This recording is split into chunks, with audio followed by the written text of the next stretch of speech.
Muito prazer, o Fabrício Fernando Demétrio, que é também proprietário da Academia Combates e instrutor de defesa pessoal. É isso, Fabrício, bom dia. Isso mesmo, bom dia. Eu queria agradecer a oportunidade de estar aqui, né? Então, como mencionado, eu sou instrutor de defesa pessoal na Combates, né? E a gente procura passar técnicas, né, noções de defesa pessoal para aprimorar a segurança da população.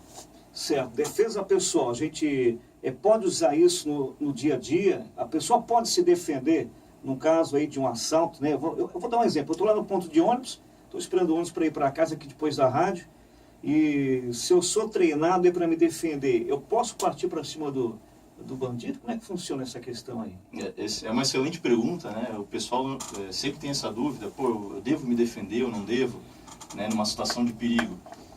O que a gente procura passar para o pessoal sempre é que não tem uma fórmula exata, né? Não tem uma regra ali, esse momento eu me defendo ou esse eu não devo me defender, né? Infelizmente, a gente queria que tivesse, que fosse fácil, né, da gente realizar esse tipo de informação, né, da gente conseguir entender isso, mas não tem uma regra exata. Então, o que a gente procura passar, né? Eu vou dizer que assim, a pessoa deve se defender se ela sentir que a vida dela está em risco, né? Então, a gente não incentiva ninguém a se defender sempre, né? Se defende aqui, não importa o que aconteceu. Não, né? Se a pessoa está me ameaçando e quer meu celular, quer meu dinheiro, enfim, entrega, né? Porque afinal nenhum bem material vale a nossa vida. Correto? Até então, uma instrução ali da polícia também, né? Exatamente. Para não reagir. Exatamente, né? Agora, infelizmente, né, se eu percebi por algum motivo, né, que é um caso de vida ou morte, né, o cara está me ameaçando, ou eu estou com algum ente querido, por exemplo, né, estou com alguma criança, enfim, pode ser qualquer pessoa que está comigo, e aí eu estou sofrendo essa ameaça, e enquanto um está me ameaçando, tem outra pessoa querendo carregar a minha filha, por exemplo, né, enfim, é uma situação bem complicada. O que a gente vai dizer, né? Se eu deixar acontecer, provavelmente vai acontecer um problema bem grave ali, vai se agravar a situação, enfim, talvez seja mais interessante eu reagir, né? Eu vou ter que entender e perceber, né? Não vai ter a polícia lá naquela hora, né? A menos que eu dê muita sorte, naquele exato momento a polícia não vai estar lá, né? O instrutor não vai estar lá, vai ser somente eu que vou ter que tomar essa decisão. Dificilmente alguém vai estar junto, né? Exatamente, então não tem fórmula exata, a gente diz que a pessoa tem que reagir se ela sentir que a vida está em risco. A única instrução que a gente passa, que a gente diz, nesse caso seria mais interessante reagir, é porque estatisticamente, se alguém, né, se algum assaltante, um agressor aqui está querendo me levar do ponto A para o ponto B, estatisticamente pouca gente retorna quando é levado para outra localização, né, com vida. Pouca gente retorna com vida. Pode acontecer de retornar com vida? Pode, mas estatisticamente pouca gente retorna, né? Então, nesse caso, talvez aí seja mais interessante, né? O cara tá me mandando entrar no carro, ou tá me mandando, né? Enfim, tá querendo me sequestrar, me levar para outro lugar. Talvez seja mais interessante eu tentar reagir, salvar minha vida ali antes de ir para outro ponto, né? Até porque, se ele quer me levar para outra localização, é para um lugar onde vai ter menos testemunha, né? Ou, de repente, para um lugar onde vou ter os comparsas dele, né? Querendo fazer alguma coisa comigo. Então, talvez não vai ser tão interessante eu ir para do ponto A para o ponto B, e talvez seja mais interessante eu reagir. Mas, novamente, não é uma regra assim que eu vou seguir a risca e vai resolver o problema. Agora, Fabrício, a defesa pessoal, né, ela deve ser utilizada aí, eu vou dar assim, bem na prática aí, você ensina as pessoas a bater no ladrão ou no bandido, ou a imobilizar a pessoa? A gente costuma passar nas nossas práticas, né, eu até sempre procuro falar, pessoal, quando a gente fala de defesa pessoal, a gente pensa em técnica, e golpe, luta, né? Normalmente é isso que vem na nossa cabeça. Mas a defesa pessoal, na verdade, ela começa antes do confronto, né?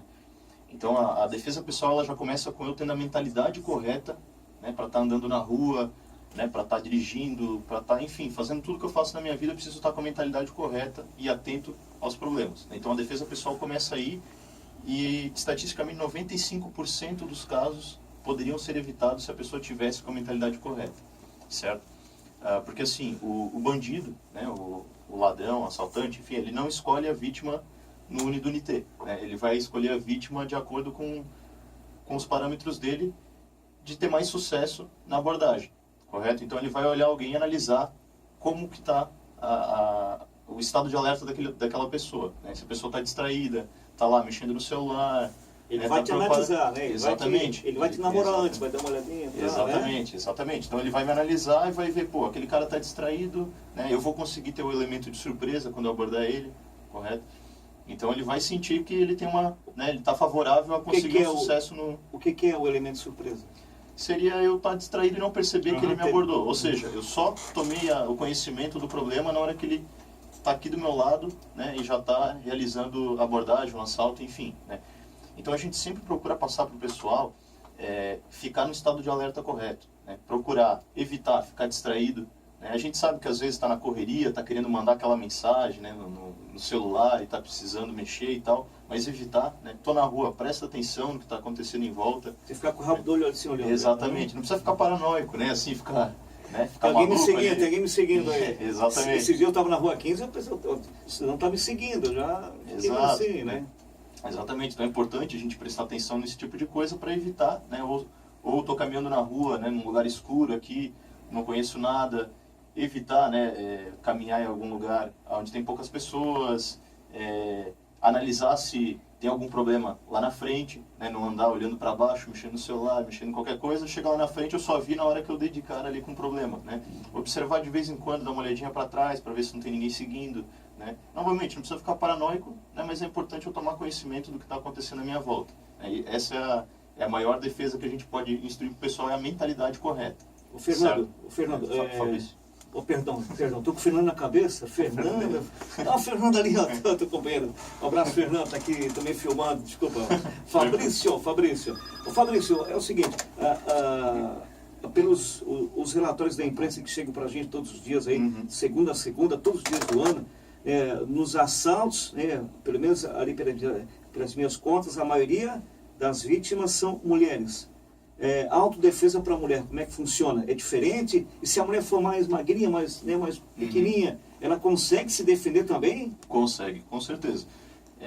A defesa pessoal, né, para ela ser efetiva, ela não pode ter que contar com o porte físico, digamos assim, né? Apesar de que a gente não pode também querer ser hipócrita e dizer que não tem diferença. Vai ter diferença, obviamente, que se for um cara de 2 metros de altura, né, vai ter mais força do que uma menina pequenininha ali de 1,50 m. Mas com jeitinho, né, ela consegue, né? Exatamente. Só é importante a gente esclarecer, né, que quando a gente vai tratar de defesa pessoal e quando eu vou procurar uma prática de defesa pessoal, a gente precisa ter a ciência de que eu preciso treinar algo que vá ser voltado para a realidade, correto? Então a gente procura inclusive se denominar defesa pessoal, né, na Combats, justamente porque tem uma série de diferenças para outras artes marciais mais tradicionais, correto?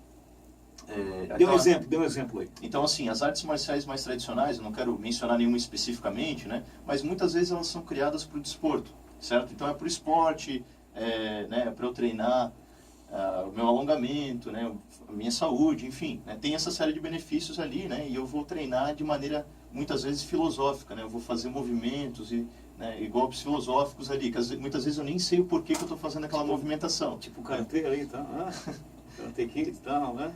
Algum tipo de movimentação ali. Mas viajando muito, né? Ficar só no simbolismo. Exato. Né? Não que isso é ruim, né? Tem os seus benefícios. O problema é que isso não é voltado especificamente para a realidade, correto?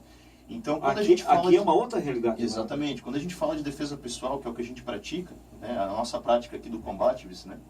Quando a gente fala de defesa pessoal aqui, é uma prática extremamente voltada para a realidade. Então, todos os golpes, todas as técnicas e movimentações que a gente faz têm um fim específico. Né? A gente entende qual é aquele fim para aquele movimento que a gente está fazendo, correto? E o mais importante de tudo, né, que eu considero como uma grande diferença para a arte marcial tradicional, né, é o fato de que a gente considera a adrenalina que vai estar acontecendo com a pessoa naquele momento. Isso, para mim, é um fator crucial que muitas práticas não consideram ou muitas vezes nem sequer comentam, né? Isso é o fator mais crucial. Quando a gente está treinando lá num ambiente controlado, estou lá no tatame, se eu treino, né, algo em câmera lenta, pacífico, aqui, respira fundo, né, é uma maravilha se acontecesse assim, mas não acontece, né? Na hora do problema acontecer realmente, né, quando eu estou na rua e o cara vem me abordar, a adrenalina começa a correr, correto? Então meu coração dispara, às vezes as pernas, os braços começam a tremer, né? Eu perco a minha visão periférica, eu ganho quase com uma visão em túnel. Eu só vejo o que está extremamente na minha frente, dos lados eu já não percebo mais. Tu sai fora, né? Exatamente. Tu sai fora e aí exatamente. pode fazer uma besteira, né? É aí que está o problema. Então, assim, eu não consigo fazer nenhum movimento específico quando eu estou com esse sentimento de adrenalina, né? O que isso quer dizer, movimento específico? Eu sempre brinco com o pessoal, né? E digo, imagina que eu estou tentando colocar uma linha na agulha, né? E alguém solta um Rottweiler para cima de mim. É a mesma coisa, eu não vou conseguir fazer aquilo ali porque eu estou morrendo de medo que o Rottweiler está chegando. E se conseguir, é fera, né? Se conseguir, né? Então não dá. Não tem como, né? Eu tenho que lidar com a adrenalina que está acontecendo no meu corpo, eu não vou conseguir fazer um movimento muito específico, pegar num ponto específico, esse golpe exige que eu pegue nesse nervo, esse golpe exige que eu faça esse movimento, que o meu pé vai aqui, que o outro pé vai ali, não vai funcionar, né? Então uma defesa pessoal, para ela ser efetiva, a gente precisa trabalhar com princípios, né? O que são princípios? É eu trabalhar com situações nas quais eu vou ter que sair por esse caminho, vou fazer esse tipo de técnica, mas eu não preciso especificamente pegar aqui, especificamente botar o dedo ali, botar o pé aqui, o pé ali, né? A gente precisa lidar com a situação de que eu vou estar num alto nível de estresse, né? Então eu estou com a adrenalina correndo no meu corpo ali, eu preciso fazer movimentos amplos, potentes e simples de fazer, né? Também é algo muito importante, precisa ser simples. Então tudo que a gente faz, todas as técnicas são simples o suficiente para eu aprender um dia e se eu precisar usar no outro dia eu consigo. Certo? Demora muito para o aprendizado aí? Pois é, isso vai depender de pessoa para pessoa, né? Então tem gente que é mais dedicado ali e pega rápido, tem gente que é um pouco menos, demora um pouquinho mais. Porém, todas as nossas técnicas são simples de fazer, né? Então, assim, a ideia é que a gente faça ali um treinamento, o pessoal treine e se precisar usar, já consiga usar na sequência, correto? Óbvio que com o tempo e com o treino, a gente vai aperfeiçoando cada vez mais a movimentação. Mas não tem nenhum tipo de técnica que a pessoa veja naquele dia e só vá dominar daqui a 5 anos, né? Daqui a 5 anos de treinamento eu vou entender como é que funciona e vou conseguir, né? Não vai funcionar assim. Então a gente quer técnica simples o suficiente para eu aprender ali, se eu precisar amanhã usar, né? Eu já sei os princípios necessários e vou conseguir me defender. Essa é a ideia. Se o bandido vier armado para você, no caso, um aluno seu, ele consegue mesmo o bandido armado imobilizar ele de uma forma? Excelente pergunta. Tem como fazer? Tem. A gente passa a técnica também de defesa contra arma de fogo, contra arma branca também, correto? Mas, como eu falei, a gente não recomenda ninguém a reagir a menos que sinta a extrema necessidade, correto? Então, se a pessoa está sentindo que a vida está em risco, né, não dá para esperar a polícia chegar, porque se eu esperar, a polícia só vai chegar para encontrar meu corpo, né? Então, eu preciso me defender, eu senti que esse é o caso, a gente tem técnica de defesa, né, de contra arma de fogo, contra arma branca também. Porém, a gente sempre procura ensinar o pessoal a tentar evitar o problema, primeiramente, e se não conseguir evitar, tentar diminuir a agressão, entregar o que a pessoa quer para salvar a minha vida, do que reagir, né? Até porque, trabalhando com a realidade, como a gente trabalha, né, com a defesa pessoal voltada para a realidade, a gente precisa entender que não existe garantia de nada, né? A única certeza que a gente tem numa luta é a incerteza. É um ditado que costumamos dizer na nossa prática. Então não existe a garantia de que eu sou extremamente habilidoso em desarmar alguém. Ou seja, se qualquer um vier para cima de mim, eu consigo. Eu não tenho como garantir isso, correto? Então qualquer pessoa pode se dar mal, né? Ou pode se dar bem. Então, assim, tem que ter um pouco de medo, né? Exatamente. Aí, exatamente. Né, o suspeito é muito importante, né? Então eu estou sendo irresponsável se eu disser que eu consigo passar por qualquer situação e eu me livro de qualquer coisa, não tenho medo de nada, porque eu não consigo saber. Se eu estou treinando num ambiente controlado, eu não tenho nenhum fator me incomodando durante aquele movimento, aquele treinamento. Se eu estou na rua, vai ter carro passando, pode ser que a luz do sol está batendo no meu rosto e atrapalhe minha visão, pode ser que eu tropece numa pedra, podem acontecer vários fatores que podem atrapalhar a minha técnica, digamos assim, a minha movimentação. Então eu não posso ter essa irresponsabilidade de dizer que eu tenho extrema garantia, extrema certeza de que eu vou me dar bem. Se eu treino alguma coisa voltado para a realidade, eu tenho mais chances, com certeza. Com certeza eu tenho mais chances. E o Fabrício já passou por alguma situação parecida? Você tem quanto tempo de treinamento já, de experiência? Eu pratico artes marciais desde que eu era mais novo, né? Vou dizer aí que... Mas tu é novo, quando era mais novo.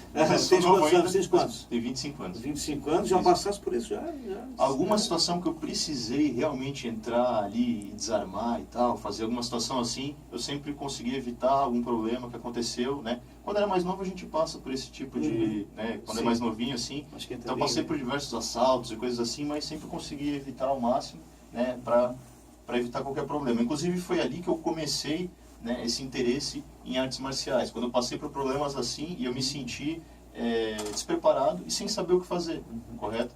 Então eu tenho um pensamento, até hoje, né, desde aquela época, que todo ser humano deveria aprender alguma coisa para ter mais segurança. Seja uma vez só na vida, mas deveria passar por algum ensinamento, correto? Para aprimorar a sua segurança. Né? Até porque quando a gente está, por exemplo, dirigindo, né, andando de carro, a gente bota o cinto de segurança, porque a gente espera que não vai precisar usar, mas se acontecer algum problema, ele está lá para garantir a nossa vida, correto? Então é a mesma coisa. Né? Então quando eu senti essa necessidade de aprimorar minha segurança, que eu percebi, poxa, estou indefeso aqui, não sei o que fazer, se acontecer qualquer coisa, né, complicou para o meu lado, correto? Então eu comecei a praticar artes marciais, né? E desde aquela época ali, isso já faz uns 13 anos atrás, né? Praticasse o quê? Eu pratiquei já ninjutsu, né? Pratiquei aikido, krav maga, né? E me especializei na nossa prática aqui do combate posteriormente, né? Porque essas outras artes que eu pratiquei, apesar de serem excelentes artes marciais, né? Elas são mais focadas ali na defesa, na arte marcial filosófica, né? Na arte marcial tradicional. Algumas delas são um pouco mais voltadas ali para a realidade, né? Como o Krav Maga, por exemplo. Porém, eu sempre percebi alguma necessidade ali de, pô, isso aqui eu não tenho certeza se vai funcionar, isso aqui tá complicado de aprender, né? É algo muito difícil de eu fazer, será que na hora eu vou conseguir fazer isso aqui? Vou conseguir lembrar disso aqui? Então eu sempre senti essa necessidade de aprender alguma coisa voltado para a realidade e que eu sentisse que, pô, isso aqui vai funcionar, isso aqui vai ser algo que eu vou conseguir fazer, correto? Então foi aí que eu descobri a prática do combate, me especializei, né? E percebi que quando a gente começa a praticar arte marcial, a gente começa a entender que precisa estar mais alerta, né? Precisa estar mais prestando atenção no ambiente, correto? Então a gente começa a evitar muitas situações também, né? Então a gente começa a evitar porque a gente está mais alerta. Como eu falei, o meliante, né, que for me abordar, ele está procurando alguém que vai ser mais, né, vai estar mais distraído e tal, vai ser mais fácil para ele conseguir o que ele quer. Então, se ele vê alguém... Ele não vai pegar, assim, ó, a minha opinião, ele não vai pegar ali um homem de 2 metros de altura, né, fortão, bombadão, exatamente. Ele vai querer assaltar, na minha opinião, uma jovem, uma estudante, está com o celular aí, ó, andando e está digitando no celular, ali no WhatsApp, que eu fico louco com isso, viu, Fernando? Fabrício? E, né, as mulheres em ponto de ônibus, então ele vai escolher pessoas mais vulneráveis, né? Exatamente, com certeza, né? E o que a gente sempre procura treinar também na nossa prática é que eu preciso estar no momento mais desfavorável para realizar a técnica. Não adianta eu realizar a técnica lá se eu estou totalmente alerta, né? Então sempre que possível a gente procura colocar a pessoa na situação mais favorável. Estou de costas, virei e aconteceu o problema, né? Então de vez em quando a gente procura colocar o pessoal na pior situação possível, porque provavelmente... Exatamente. Né? Exatamente. Você tem que fazer assim, né? Até respondendo a pergunta que fizesses antes ali, né, de mobilização e tal, a gente não realiza técnicas nas quais a gente vai imobilizar o agressor ou algo assim, a menos que seja uma função do meu trabalho. Ou seja, eu sou policial, sou segurança, preciso imobilizar. Do contrário, a gente procura evitar, né? De vez em quando mostra para o pessoal também, a gente procura evitar, porque normalmente essas agressões elas ocorrem em dupla, né, em trio, então os agressores normalmente não estão sozinhos, correto? Se eu tento imobilizar o cara, eu estou preocupado com aquele agressor ali, enquanto o amigo dele está vindo, né, por trás ali, estão vindo outras, né, pessoas junto com ele e vão começar a me agredir enquanto eu estou ali preocupado com ele. Então a gente sempre procura ser o caminho mais curto entre o problema e a solução, correto? Então a gente quer se livrar do problema o mais rápido possível para eliminar aquilo ali. Estou salvo agora, se eu precisar lidar com outro, eu estou pronto, certo? Se eu tento imobilizar, eu tenho que ficar comprometido com um só, né? Se eu elimino o problema da maneira mais rápida, né, acertei ele lá no olho, enfim, testículo, a gente sempre procura trabalhar também com pontos vulneráveis, né, olho, testículo, garganta. Então a gente sempre procura trabalhar nesses pontos ali onde eu vou conseguir me livrar o mais rápido possível, né, e não vou precisar ficar ali comprometido com aquele agressor. Perfeito. Fabrício, tem muitos ouvintes que, assim como eu, querem saber como é que a gente pode participar, né, onde é que fica a Academia Combates, né, e quem pode participar, fazer a inscrição, enfim. É muito caro isso, não? Para participar, não? Não, é baratinho. Vale a pena? Vale a pena, com certeza. É um investimento? Com certeza é um investimento então, que, como eu falei, vale para a vida toda, né? Então é um investimento que na minha opinião, todo mundo deveria ter algum conhecimento de defesa pessoal e de defesa pessoal voltada para a realidade, né? Algo que eu vá conseguir realmente me defender. A Academia Combates, ela fica na Rua São Paulo, né, número 395, próximo ao centro, né, mais para o final da Rua São Paulo ali, próximo ao centro. do lado direito. Perto do posto do Rastro, por aí, naquele lado, ou mais ali um perto pouquinho do Bittencourt depois. aí? Isso, é um pouquinho antes do Bittencourt. Passou a Renault, logo à direita. Isso, logo para quem vai para o centro, né? Exatamente, assim que passou a Renault, é já à direita ali. Fácil de achar, fácil de achar. Exatamente, bem facinho de achar. Se precisarem entrar em contato comigo também, a gente está sempre ali nas redes sociais, né? Tem um WhatsApp também, que a gente está respondendo as dúvidas do pessoal. E nós temos nossos cursos, né? Para quem não tem tempo, né? O cara quer aprender alguma coisa, mas não tem aquele tempo para dedicar por 5 anos de treinamento, né? O cara quer aprender alguma coisa para não estar desarmado, né? Não estar sem nenhuma técnica, se precisar usar, mas não tem muito tempo. A gente tem nossos cursos também, que a gente começou a realizar recentemente, né? Inclusive vai acontecer um sábado agora, um curso de defesa pessoal voltado para mulheres, né? Então a gente vai trabalhar situações que as mulheres são mais comuns das mulheres se encontrarem, né? Um dos problemas mais comuns das mulheres se encontrarem. E esse curso vai ser bem bacana, bem completo. A gente tem outros cursos também, né, de combate com faca, de bastão retrátil, de defesa pessoal urbana, né? Certo. Qual é o site de vocês? O site é combats.com.br. É combate, no lugar do E vai um Z, né? Então combats.com.br. O telefone para contato? Telefone para contato eu vou deixar o WhatsApp, né? Que aí pode ser 24 horas ali, é o 47961143427. Lembrando que agora tem que botar mais um 9 na frente. Que coisa. Então tá bom, é isso, Fabrício. É isso então, meu querido? É isso aí. Muito obrigado pela oportunidade aqui. O prazer é ser precisando, estamos aí. Um abraço pro Fernando também, tá filmando nós ali. Um abraço a todos aí. Tá certo? Até a próxima então, tá bom, Fabrício? Muito obrigado. Agora são 12h18, meio-dia 19, virou ponteirinho, vai virar agora. Pronto, virou 12h19.